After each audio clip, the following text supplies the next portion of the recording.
Le mardi 10 janvier 2023, France 2 va diffuser un nouveau prime de l'émission Affaires conclues.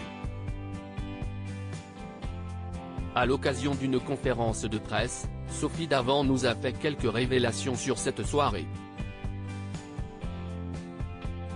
Les primes d'affaires conclues se suivent. Et ne se ressemblent pas.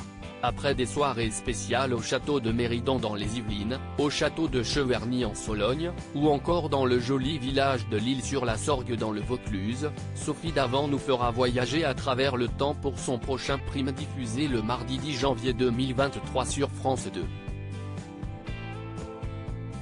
L'émission d'enchères va replonger dans plusieurs décennies du XXe siècle à travers la vente d'objets mythiques de ces années-là. Pour l'occasion, la présentatrice de France 2 et son équipe de commissaires-priseurs seront habillés en costume d'époque. À l'occasion d'une conférence de presse, Sophie Davant nous en a dit plus sur cette soirée qui s'annonce exceptionnelle. On a tourné tout ça en une journée, on a dû changer 8 fois de tenue, de coiffure, de maquillage. C'était assez costaud pour les équipes. Lors de ce prime, les téléspectateurs pourront même découvrir Sophie Davant, avec des cheveux longs. Ce sera spectaculaire, nous avertit l'animatrice avec amusement. Affaires conclues, une concurrence féroce entre les acheteurs. Autre nouveauté de ce prochain numéro d'Affaires conclues, 7 des acheteurs récurrents qui participent à l'émission quotidienne devront rivaliser avec 7 autres concurrents qui n'ont jamais participé à l'émission. Ils seront redoutables et vont donner du fil à retordre à nos acheteurs, dévoile l'ancienne présentatrice de Toute une histoire.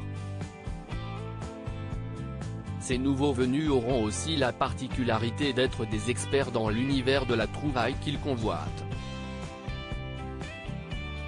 Il y a notamment un objet extrêmement particulier de l'époque Space Age. Ce n'est pas l'objet qu'on achète tous les jours, alors il fallait trouver un acheteur pointu qui puisse être intéressé. Le mouvement Space Age est un courant du design futuriste qui s'est particulièrement développé au cours des années 60. Une robe d'Edith Piaf en vente lors du prochain prime. Si certaines trouvailles risquent de surprendre, l'histoire d'un des objets sera particulièrement exceptionnelle et chargée en émotions. Une robe portée par Edith Piaf lors de 100 représentations à l'Olympia en 1957.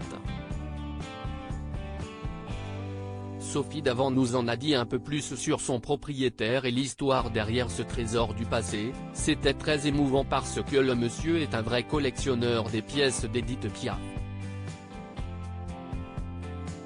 Il était très ému de devoir s'en séparer parce qu'il envisageait de lui consacrer un musée.